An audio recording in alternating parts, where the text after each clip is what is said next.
you on the big gun what the positions are than it is the little gun. The only difference on the drill is the number 2 and the number 5 guy on Mount Halter will change positions with the rounds.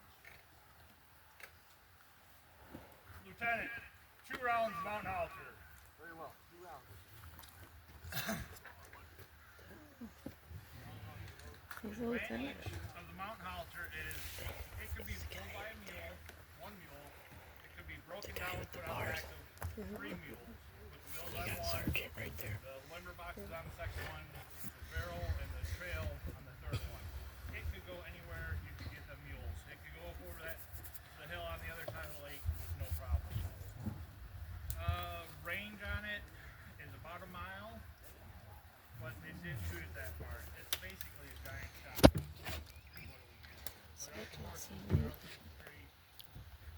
In the rough terrains. The big gun takes 6 horses to move. It's not going to go, it would go up and over that hill, but it's going to take a little bit longer than the house.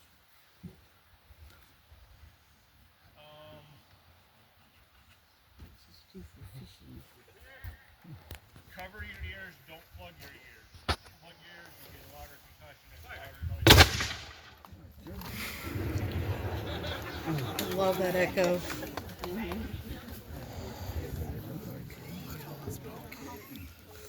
echo will be much better out of the big gun. Trust me. Yeah. There is a report in one of the diaries, and I forget which building it is in, that they talk about the report of the artillery piece on, I believe it's the 4th of July celebration. That is the only thing that hasn't changed. We still get that same report. It's worth driving 600 miles. So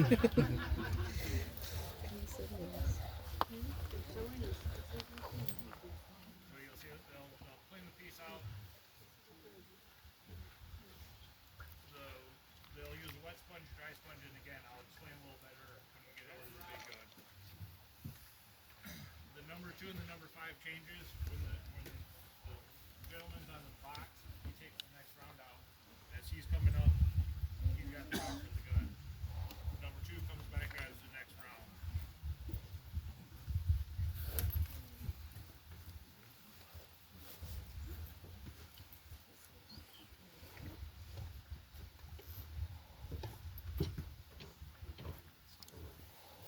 Another difference on our mountain halter is we have a hammer system that's firing. The big gun has a friction fiber that we use. I'll go into the difference.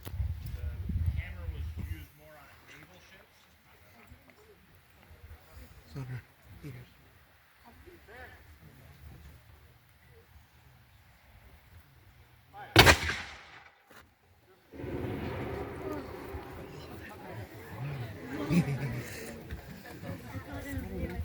Charles. They don't always police the traps, so there's sometimes traps over there if you want to look for one after they're done shooting. Yeah. Thanks for the heads up. Just don't stand in front of the gun. No, that's I don't have a definite. They will yell at you. A little bit on battery D. They were formed. They formed out of Coldwater, Michigan, in September of 1861. They left Coldwater December 1861. According to the record of the book, Big fly. the record It's the size of my pinky. Gone now. forwarded at the general's office, or they're missing. Nobody knows where they're at. But from 63, they left. They were attached to the 1st Brigade, 3rd Division, 4th Corps. Mainly saw action in the Western Front, so Chattanooga, Tennessee, Kentucky. The battles that Battery D has noted in is Hoover's Gap, Tennessee, Chickamauga, Georgia, Chattanooga, Tennessee, Mission Ridge, Tennessee, and Murphy. So I took a picture of some familiar people for Kira. And then they mustered out in August of 1865. Back that he got a promotion to captain. Total enlistment for the unit was 314. Might be down. One killed in action. 85 died of disease and wounds. This phone is not working. Alright, so like I said, the gun is fired by the numbers. Each position has their own job. During the Civil War, they would train 8 hours a day, rotate around positions so that if somebody got wounded, injured, shot, killed, anybody could go up and take that position and be able to run the gun. So the gentleman in the number 1 has a staff on it. On one end, it's got a rammer head on it that you'll shoot the target with. The other end is dry sponge that goes in and dries the barrel off after he has the wet sponge. The wet sponge killed all the embers from the previous round. The original gun, the charges were a cheesecloth bag soaked in kerosene.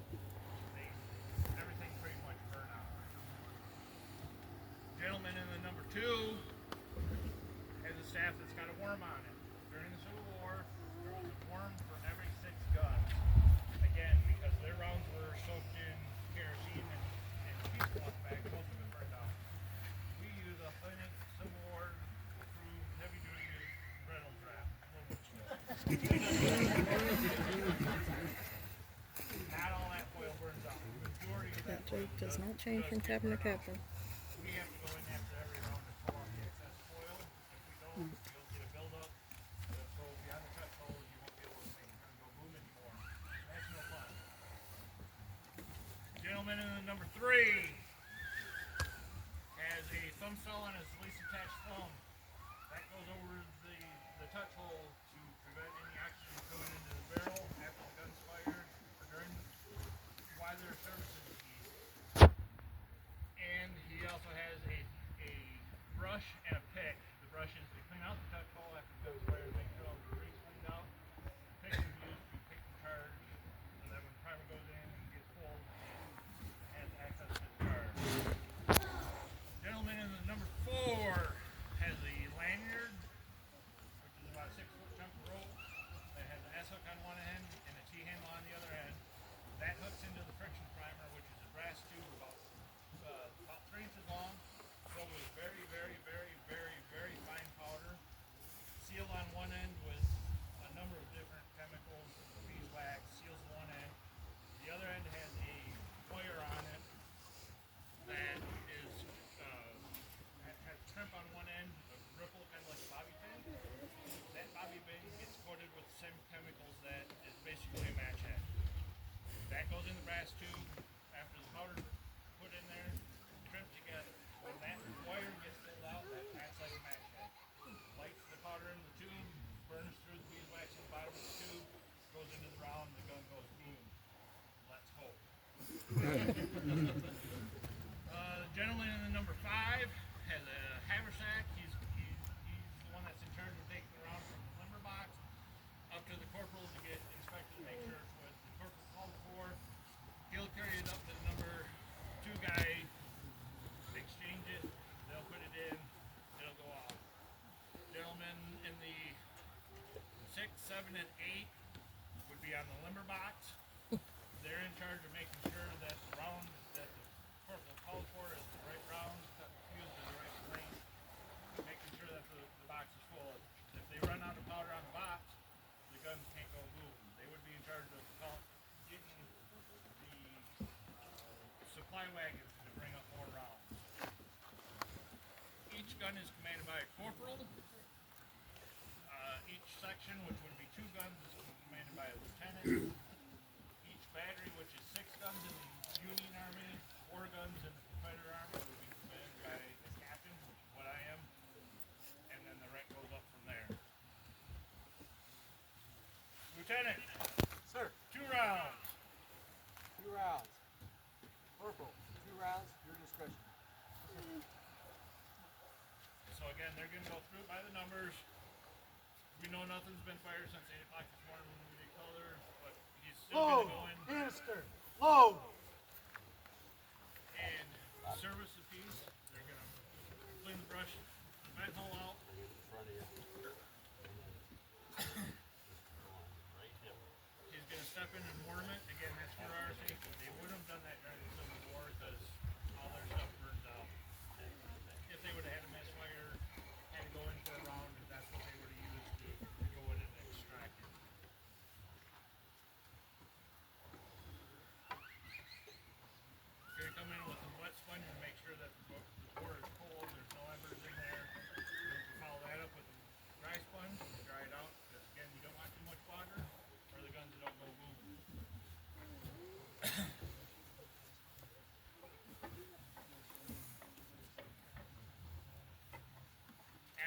gets done with the dry sponge, he'll put the rammer up on the barrel. That signifies to the corporal that the gun is ready to be loaded.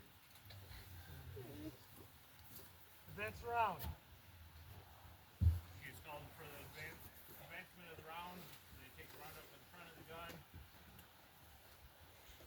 You notice they spin around, go shoulder to shoulder, change that round. The reason they turn their back is so that if the infantry is shooting and that powder, the powder runner gets hit, he's dead. If the round gets hit, if that haversack got hit, you're taking out the whole gun and everybody around.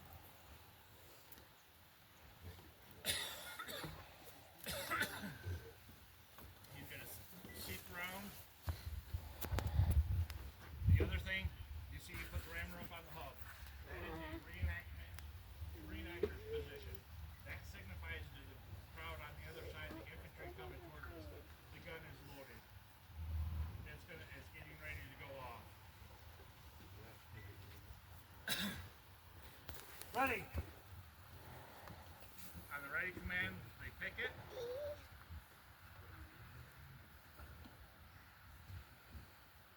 They set in the primer. The number 4 is going to sidestep out. The reason you sidestep out is you have less chance Might cover your ears on this one. prematurely taking or setting the gun out.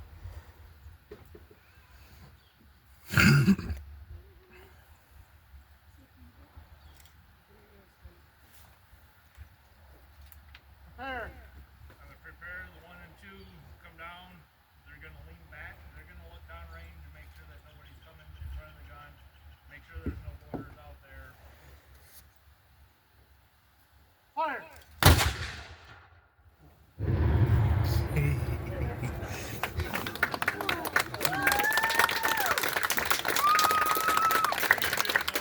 One more time. Really?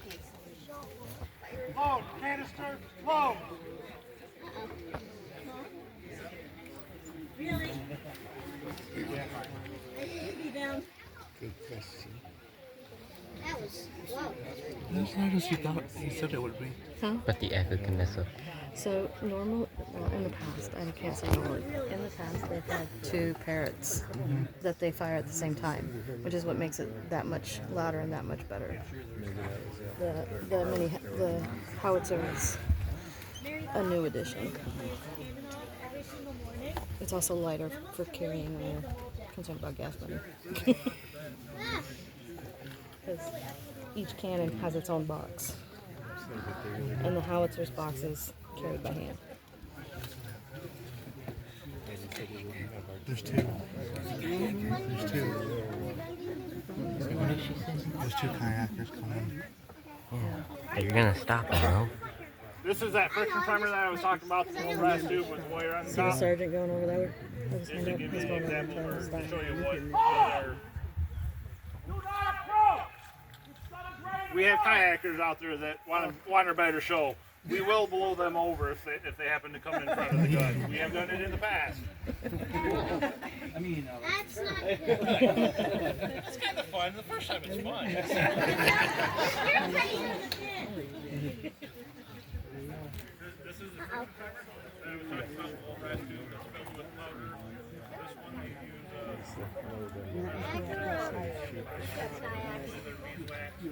this one looks like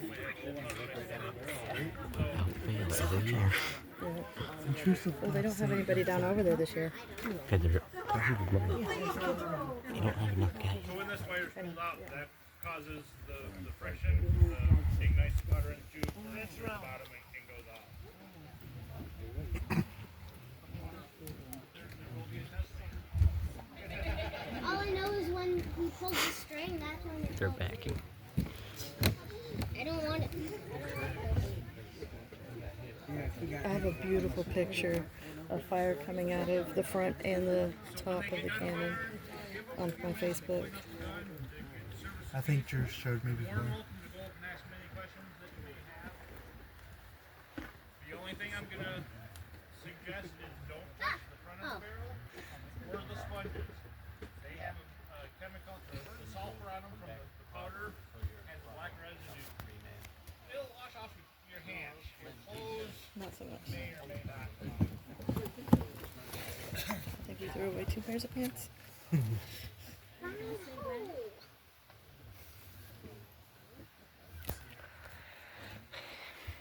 Your shoulders are perfect resting height. This patch is pretty cool. If the gun were to misfire, Corporals. Mm-hmm. He's not always a corporal. Well, like I said, this patch is fun. That's why they said the corporal was having to fix his stripes.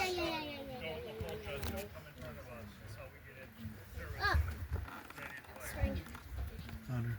Yours. again, they would have done cross ambers during the real civil war. You don't have to cover him. Misfire back then. I do. She can't hear shit already as it is. Huh? Alright.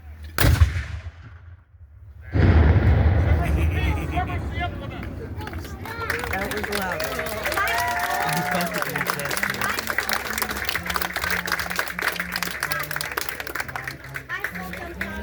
It's Cooper, peace.